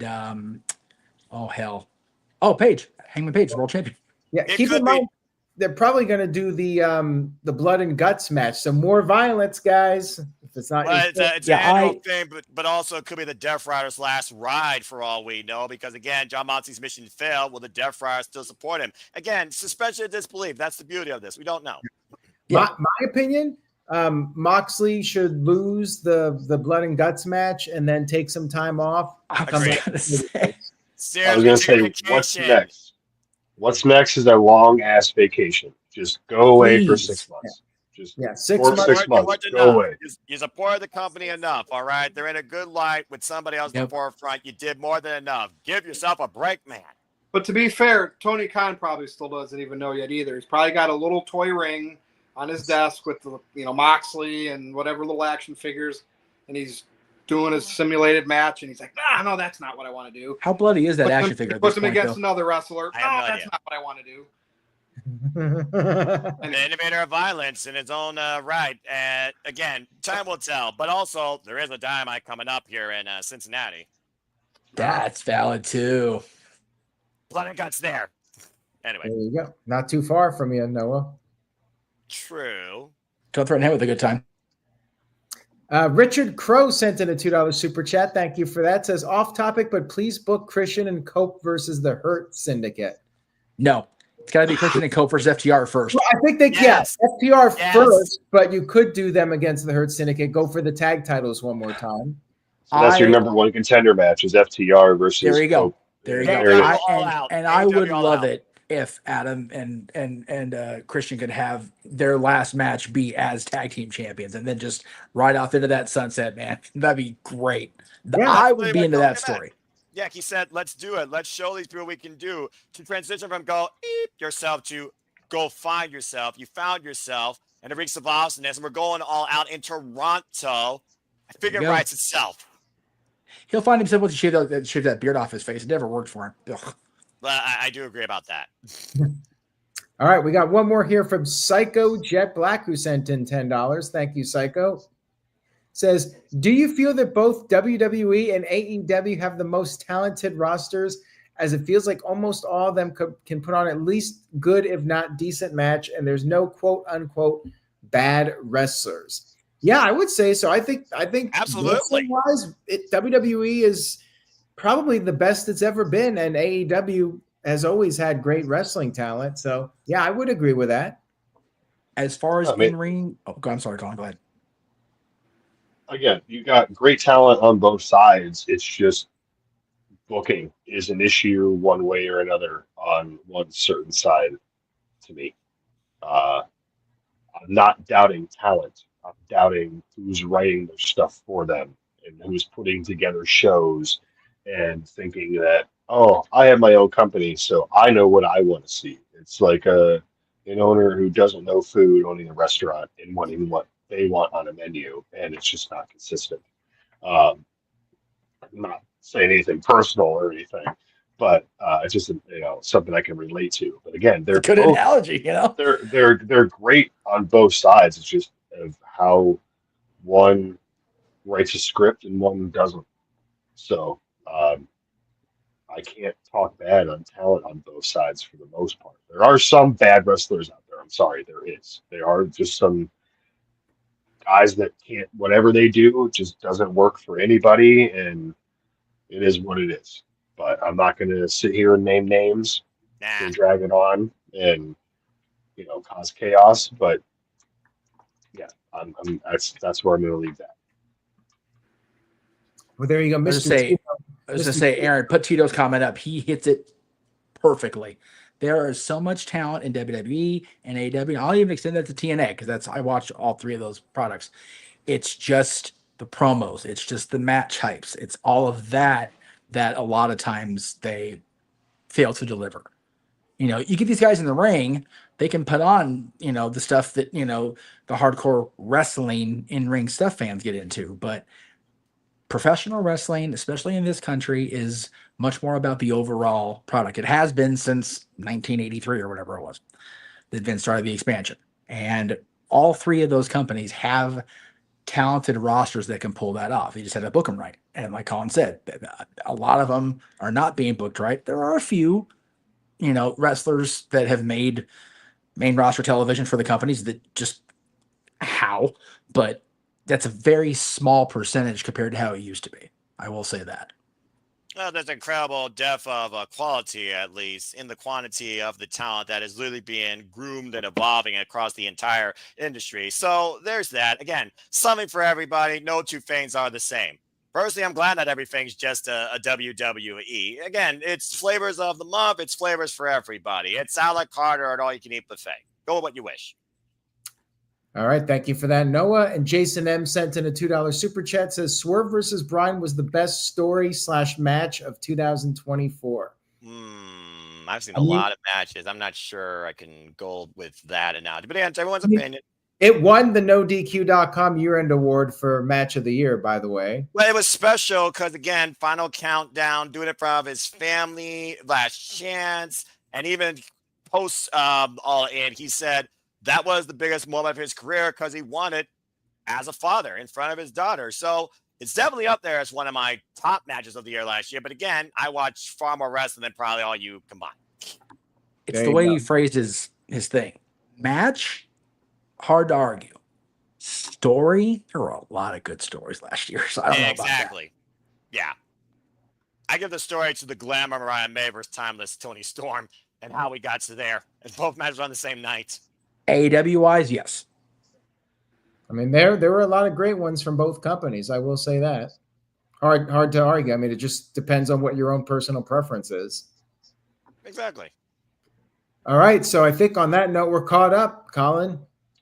All right. Well, it's that time of the night where we go around the room, give our plugs, and call it a day on this awesome show. I've had a great time. This hour and 45 minutes has kind of went real fast for me. So thanks again for everyone being here. We're going to go around, do our plugs. Mr. Meacham, where can everyone find you and Mr. Mouse behind you? Well, this week you can find me at Disneyland because we're celebrating our 70th anniversary. I cannot believe the Disney parks, Disneyland specifically, is turning 70 this Thursday. Find me on Instagram and Twix. Instagram. I have the wrong logo, obviously. I need to fix that. But anyway, X and Instagram _Jeff Meacham, Facebook and YouTube at Jeff Meacham. If I'm not at the parks, you'll find me on the NoDQ Review, and you'll find me on Saturday Shenanigans this Saturday doing Disney karaoke. Yes, sir. So is this true? Because Caitlin told me that on TikTok, people refer to like the diehard Disney fans that go to the parks that are adults. They're Disney adults. That's the term? That is the term. I always go with the term Disney dorks. Just because I like the way that flows better. And I actually saw an Etsy design shirt that had Disney dorks and the Waltograph, like Walt Disney font. And I think it looked great. Now, so I'm going to get one myself. I like Disney dorks, but yes, Disney adulting is a thing. I just don't get to partake in it enough because I'm working. Now, I got to ask you, are we going to have the return of the Scooter on a future NoDQ review? So the lack of Scooter is why he's here, as a matter of fact, because I knew I was going to be here, and I'm like, man, I feel bad because people seem to really get off on the whole Scooter gimmick last time I was here. But I realized that he had been ordered and delivered here. I'm like, all right, we'll just have him just sit here and, as was said, stare into people's soul for the whole 2 hours. So, that kind of worked out. I can't promise Scooter's return. I got to get it looked at. It's got a bad wheel right now, but as Sting said in 1996, the only thing about the Scooter is for sure is that nothing's for sure. All right. Accurate. Oh, Jeff, here you go. Psycho Jeff Black sent in a $2 super chat. Say your favorite thing about Nikki Bella. She's not engaged to John anymore. No, I'm kidding. I love the thing about her. She's not married to Artem anymore. Well, no, because that whole thing was destined for failure all along. It looked like. Look, we've all been hard on the Bella twins over the years, but I personally get along with both of them. I think they're cool people. So my favorite thing about Nikki Bella is that she's back and she seems like she's actually more grounded than she was the last time her and Brie were there together. She's got bills to pay. Yeah. Well, I mean, single moms have bills pile up. That's for damn sure. You saw them recently? What's that? You saw them recently? Hung out with them? Not recently, no. Okay. No. Last time I saw them was, when was that? It was the show out in Hollywood the week before Britt Baker returned to TV, because Britt was there too. Whenever that was, I forget when that was. Yes. All right, Noah. Favorite thing about Nikki Bella? Favorite thing about Nikki Bella? Yeah. Like you said, I think time makes people better. She seems more grounded, and I think she also seems more humble. She wants to try and prove something against this generation of women in WWE. Chelsea Green, that's a hot start. We'll see what happens there. It sounds like they're setting up a women's tag match. I'm all for it. All right, and I think she got a lot better. So that's what I would say about her. She was always making improvements and getting better at her craft, and ultimately that's what you're supposed to do. You gotta keep working and never settle on a certain level. You always got to keep trying to raise the bar. And I think who would have thought you ever see her back in the ring again at the risk of becoming permanently handicapped? Well, that's the thing. Another talent that had a career-ending neck injury was able to come back. Seems to run her family, her in-laws, her sister and her brother-in-law both. It's accurate. All right. Ian sent in a $2 super chat, said, have a fantastic night and take care, y'all. We appreciate you, Ian. Thank you for the super chats, and thank you for your usual participation. Much love to you. Colin, I'll throw it back to you. All right, Jeff, thanks for being here, buddy. I'm going to shoot it over to Noah. Where can the people find you, my man?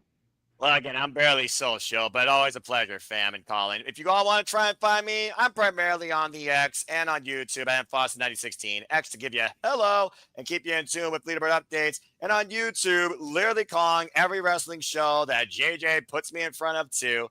Again, for all things wrestling. Shout out to W fam. So again, stay tuned for all the leaderboard updates. And as always, I'm only here to encourage all of you to just your life and enjoy wrestling too. It's as simple as that. And if you'll have me, I'll keep this streak going as long as I can. I might see you on next week again. Take care.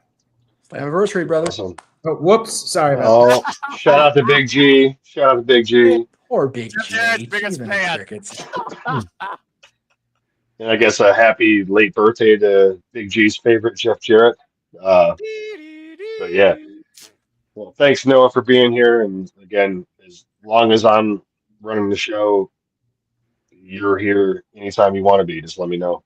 So over to Virtue. Thanks again for being here tonight, man. It's always a pleasure working with you. You're my boy, Blue. No problem. Follow me on X.com at NoDQ_Virtue. And there's two guys that should both be in the SummerSlam main event. That's all I got. No, the shirts too. NoDQ.com/merch. And yes, to Dave in the chat, that is the Harry Potter font. He's got them on every one of his shirts. So, yeah, and why? If everybody wants to know why, I love the Harry Potter font. Not because I'm a big Harry Potter fan, but I think that Lord Voldemort is the best fictional villain of all time. All right. That's what got me into watching the movies. I can't say I really read the books. Just a great villain. And it goes perfect with that shirt because Harry has the lightning mark on his forehead. Voldemort symbols the dark mark, so you can call everybody a mark with that font. That's brilliant product work right there. Yes. For product placement. I'd have cried when they killed Voldemort. Boom. Very Well, sad. again, thanks for being here as always. Look forward to doing this with you next week. Are you running this next week, or is Gino running this Gino. next week? Gino? All right.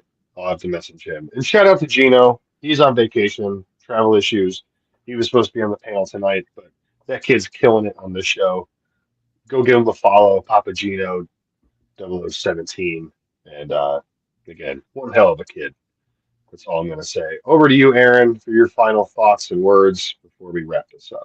Just great panel tonight, everybody. Awesome discussion. And since Oofman sent in a nice super chat earlier, here's a little cheap plug for him. Head over to Oofman Entertainment. He's got some great content. And check out the rest of the No DQ videos that we got coming up from the Roundtable series and the Wrestling's Hottest Audacious Takes. I have a few more of those episodes coming up this weekend. Stay tuned for that. And that's it. Colin, we'll go ahead and wrap it up with you. All right, if you want to follow me, you can follow me on Twitter and YouTube at the Cleveland NoDQ. And as always, support the Big Vito brand, Big Vito Lagrasso and Miss Noel, two awesome people. Vito, I hope one day you can settle your things with Stacks. I know there's some beef going there with you all right now, and hopefully one day you can show them who's really in charge. But for Aaron, for Virtue, for Jeff, for Mickey, and for Noah and the rest of the No DQ family, Mr. Tito in the chat, Psycho Jet Black, the rest of y'all, we'll see you next week for episode 345. In the meantime, nodq.com/merch. See you later. 4 to 6 Have a good night, folks.